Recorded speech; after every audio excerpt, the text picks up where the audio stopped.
Hey guys, my name is doctor Shubham Mule and welcome back to Biokatta. तो NEET के लिए एक अल्टरनेटिव क्या हो सकता है एंड उसका स्कोप क्या है, फ्यूचर में आप कौन कौन से जॉब्स कर सकते हो, कितनी सैलरीज मिलती है एंड इसके लिए आपको क्या करना पड़ेगा, कौन सी एग्जाम देनी पड़ेगी, किस इंस्टीट्यूट में आपको एडमिशन मिलेगा और आप कौन सा कोर्स करोगे।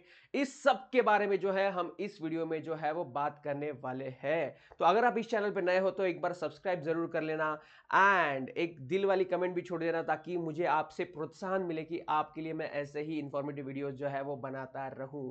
तो वीडियो शुरू करने से पहले, my name is doctor Shubham Mule, I am a NEET biology educator since last 8+ years and ऐसे ही इंफॉर्मेटिव वीडियोस एंड बायोलॉजी जो है मैं आप सबको जो है वो पढ़ाता हूं।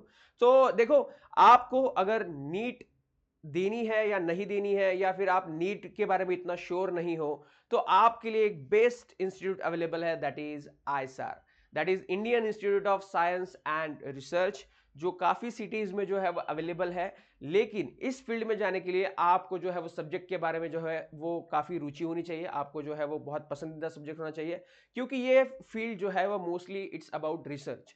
तो अगर आपको रिसर्च में जाना है, आपको नई नई चीजें डेवलप करनी है, नई नई चीजें खोजनी है एंड उससे आपको पैसा भी कमाना है ढेर सारा, या आपको टीचिंग में जाना है, तो आपके लिए ये बेस्ट बेस्ट बेस्ट इंस्टीट्यूट है। तो आईएसआर 2025 का एग्जाम का नोटिस जो है वो आ चुका है, सारी इंफॉर्मेशन जो है आ चुकी है। तो एक बार आपको ब्रीफ में मैं सारी इंफॉर्मेशन जो है बता देता हूं।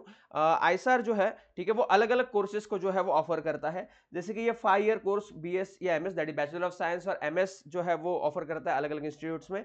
यहाँ पे कुछ अलग अलग जो है वो कोर्सेज भी नए इंट्रोड्यूस किए गए हैं, जैसे बीएस इन इकोनॉमिकल साइंस जो भोपाल में अवेलेबल है ISR. Then 4 year BS in economics and statistical science जो आईएसआर तिरुपति में जो है वो अवेलेबल है, और इस साल का एग्जाम भी जो है वो आईएसआर तिरुपति ही कंडक्ट करने वाली है। देन आप बीटेक भी कर सकते हो केमिकल इंजीनियर में, डेटा साइंस में, इंजीनियरिंग एंड इलेक्ट्रिकल इंजीनियरिंग में, कंप्यूटर साइंस में।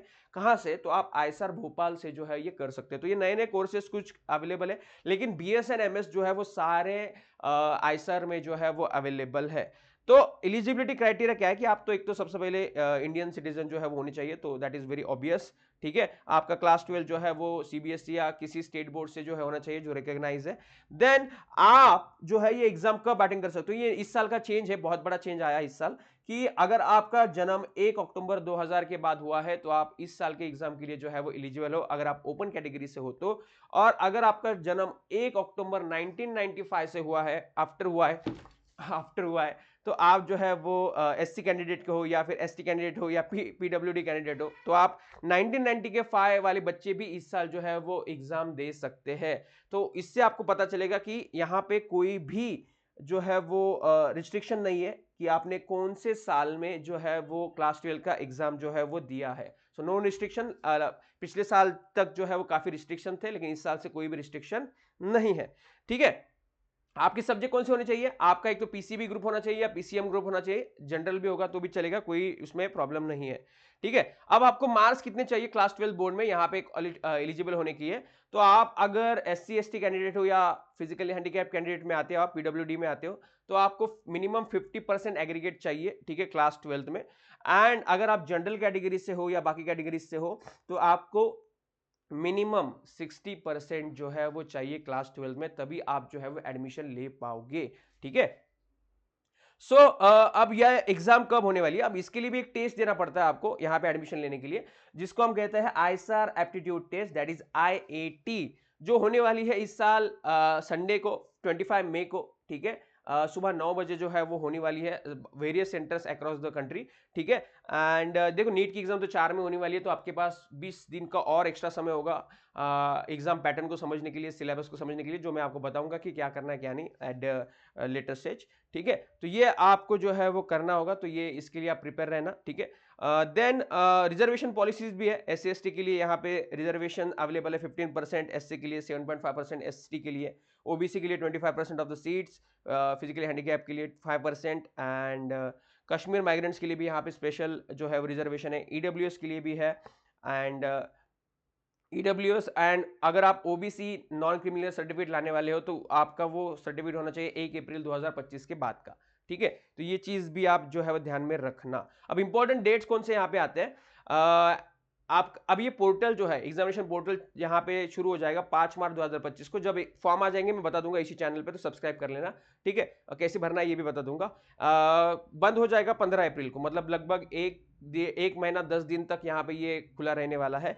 करेक्शन जो है वो आप 21 अप्रैल से 22 अप्रैल तक जो है वो कर सकते हो, ठीक है। इसमें कोई भी आपको दिक्कत नहीं आएगी, करेक्शन तो करने की जरूरत ही नहीं पड़ेगी, ठीक है। देन हॉल टिकट्स आएंगे 15 मई को आपके, एंड एप्टीट्यूड टेस्ट जैसे कि मैंने बोला था 25 मई को होगा, और आंसर की जो है वो आफ्टर आईआईटी वो जल्द जो है वो डिस्प्ले कर देते हैं, रिजल्ट भी जल्द ही आ जाएगा, ठीक है। तो अब इसके लिए फीस कितनी होती है, तो 2000 रुपए आपको भरना पड़ता है फॉर्म में, EWS OBC OBC NCL categories के लिए, जनरल के लिए 1000 अगर आप जो है वो फिजिकली हैंडीकैप्ड, कश्मीरी माइग्रेंट्स या हिंदू फैमिलीज नॉन माइग्रेंट या एससी/एसटी कैटेगरी में आते हो, ठीक है। एंड अगर आप फॉरेन से आ रहे हो, ठीक है, अगर आप बाहर से एडमिशन लेना चाहते हो तो 12,000 रुपए आपको जो है वो फीस लगेगी यहाँ पे, ठीक है। तो ये एप्लीकेशन फी इतनी ध्यान में रखना, ठीक है। एंड ये नॉन रिफंडेबल होती है गाइस, तो मतलब आपने बाद में ये भी सोच लिया कि आपको नहीं लेना है एडमिशन, तो आपको ये फीस वापस नहीं मिलेगी, तो ये भी सोच के लेना एक बार कि आपको अगर एडमिशन लेना है तभी जो है इसमें एनरोल कर लेना, ठीक है। देन यहाँ पे कौन कौन से देखो कितने नंबर ऑफ सीट्स अवेलेबल है, कौन कौन से आईएसआर जो है वो अवेलेबल है, जिसमें आपको बीएसएमएस करने को मिलेगा, तो बरहमपुर, देन भोपाल, देन आपको यहाँ पे देखने को मिलेगा कोलकाता, ठीक है, Mohali, Pune, Tirupati, Thiruvananthapuram, and number of seats भी यहाँ पे आपको जो है वो डिस्प्ले कर दिए है मैंने। देन अगर आपको बीएस एंड बीटेक प्रोग्राम करना होगा तो वो सिर्फ भोपाल में जो है वो अवेलेबल है, ठीक है। आप भोपाल से जो है वो कर सकते हो, 140 सीट्स अवेलेबल है। एंड इकोनॉमिक साइंस में करना है तो उसके भी भोपाल में सीट्स अवेलेबल है, दैट इज 35 सीट जो है वो उसके भी अवेलेबल है।